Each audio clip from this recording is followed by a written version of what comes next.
कोई पार नहीं है। आपको मैंने किस भांति प्राप्त किया है, कौन से व्रत तप या दान के पुण्य फल से मुझको यह वर रूप में मिले हैं। श्री महादेव जी बोले, हे देवी, यह सुन, मैं तेरे सन्मुख उस व्रत को कहता हूँ जो परम गुप्त है। जैसे तारागणों में चंद्रमा और ग्रहों से सूर्य, वरों में ब्राह्मण, देवताओं में गंगा, पुराणों में महाभारत, वेदों में शाम और इंद्रियों में मन श्रेष्ठ है, वैसे ही पुराण और वेद से सब में इसका वर्णन आया है, जिसके प्रभाव से तुमको मेरा आधा आसन प्राप्त हुआ है। हे प्रिय, उसी का मैं तुमसे वर्णन करता हूँ। सुनो। भद्रपद भादों के शुक्ल पक्ष की हस्त नक्षत्र संयुक्त तृतीया तीज के दिन इस व्रत का अनुष्ठान मात्र करने से सब पापों का नाश हो जाता है। तुमने पहले हिमालय पर्वत पर इस महान व्रत को किया था, जो मैं तुम्हें सुनाता हूँ। पार्वती जी बोली, हे प्रभु, इस व्रत को मैंने किस लिए किया था, या मुझे सुनने की इच्छा है, सो कृपा करके कहिए। शंकर जी बोले, आर्यावर्त में हिमाचल नामक एक महान पर्वत है, जहाँ अनेक प्रकार की भूमि अनेक प्रकार के वृक्षों से सुशोभित है, जो सदैव बर्फ से ढके हुए खुले में निवास कर अन्न त्याग कर तप करती थी। तुम्हारे उस कष्ट को देखकर तुम्हारे पिता को बड़ी चिंता हुई। वे चिंतातुर होकर सोचने लगे कि मैं इस कन्या की किससे शादी करूं। इस अवसर पर देवयोग से ब्रह्मा जी के पुत्र नारद जी वहां आए। देवर्षि नारद से, तुम शैलपुत्री को देखा, तुम्हारे पिता हिमालय ने देव समान कोई भी उत्तम नहीं, इसलिए मेरे मत से आप अपनी कन्या का दान भगवान विष्णु को ही दें। हिमालय बोले, यदि भगवान वासुदेव स्वयं ही कन्या को ग्रहण करना चाहते हैं और इस कार्य के लिए ही आपके पास पहुंचे। नारद जी ने हाथ जोड़कर भगवान विष्णु से कहा, हे प्रभु, आपका विवाह कार्य निश्चित हो गया है।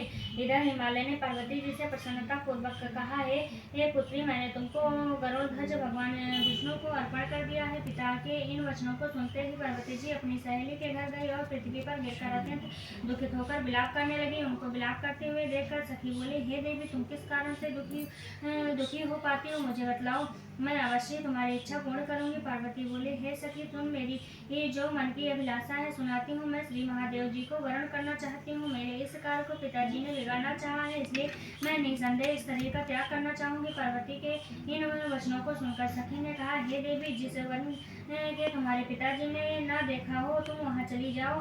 तब हे पार्वती, तुम अपनी सखी का यह वचन सुन ऐसे ही वन में चली जा गई।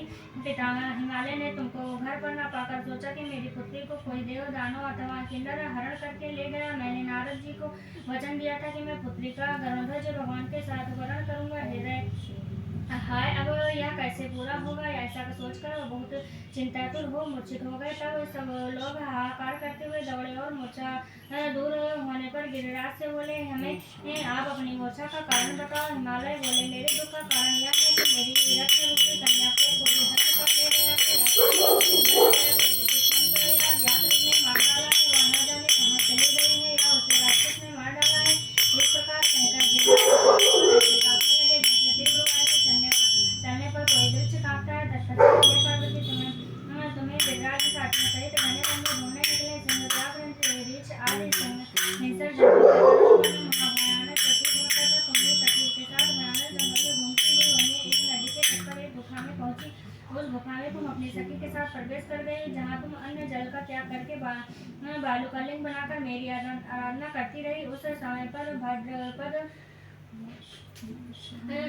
मास की हस्त नक्षत्र युक्त तृतीया के दिन तुमने मेरा विधि विधान से पूजन किया तथा रात्रि को गीत गायन करते हुए जागरण किया। तुम्हारे उस व्रत के प्रभाव से